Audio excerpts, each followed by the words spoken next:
Hopefully you will be safe and sound. Class 9 students, is chapter 6 which is related to solutions, and today's topic is solubility. You will have a clear idea about solubility in this topic. First of all, you have to define solubility. Solubility is the amount of solute which is dissolved in 100 gram of solvent at a given temperature. The temperature should be specified. Solubility basic principle is like dissolves like. It means that those substances which having similar characteristics, they can be dissolved in each other. Dissolution of substances in water, as you know that water is a universal solvent, so most of the substances get dissolved in water. How the substances get dissolved in water? There are two ways in which the substances can dissolve in water. First is hydrogen bonding, second is ion to ion interaction. We will discuss both of them. First, hydrogen bonding. Students, you already know that hydrogen bonding is a process in which hydrogen is bounded to the most electronegative element of the periodic table, that is fluorine, oxygen and nitrogen. The substances which having nitrogen, fluorine or oxygen, it get bounded to the hydrogen of water. It is called as hydrogen bonding. And we can see that methanol, which can dissolve in water by hydrogen bonding. In methanol you can see that there is oxygen and hydrogen.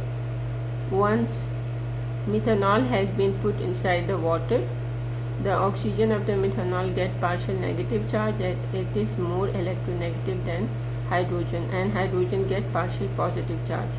In water, the partial positive hydrogen is attracted toward the negative part of the methanol. In this way methanol get dissolved in water. You can see in the diagram that the partial negative part of the methanol is attracted to the partial positive hydrogen of the water.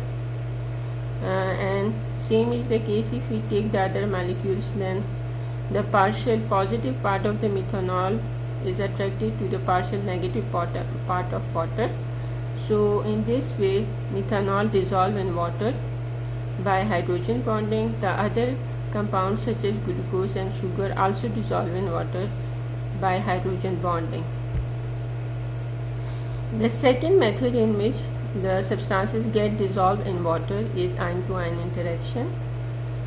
Ion to ion interaction, you already know that once there is formation of ions and such type of substances get dissolved in water, then it is called as ion to ion interaction. The ionic compounds such as sodium chloride, which is the table salt, get dissolved in water by ion to ion interaction. Sodium gets positive charge and chlorine gets negative charge once it is put inside the water. Sodium positive is encircled by the partial positive hydrogen of the water, and chlorine ion are encircled by the partial negative oxygen atom of water. In this way sodium chloride dissolve in water by ion to ion interaction. As you know that the principle is like dissolves like.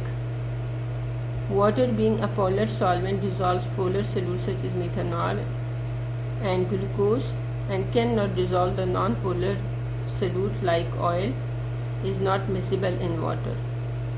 Miscible mean dissolve. Oil being non-polar solute dissolve in non-polar solvent like benzene C6H6 and carbon tetrachloride CCl4. So polar solvent dissolves polar solute and non-polar solvent dissolves non-polar solute. Students, is today's topic of solubility. Inshallah in next class we will discuss the effect of temperature on solubility. You have to watch the video and then sort out the assignment. Thank you all.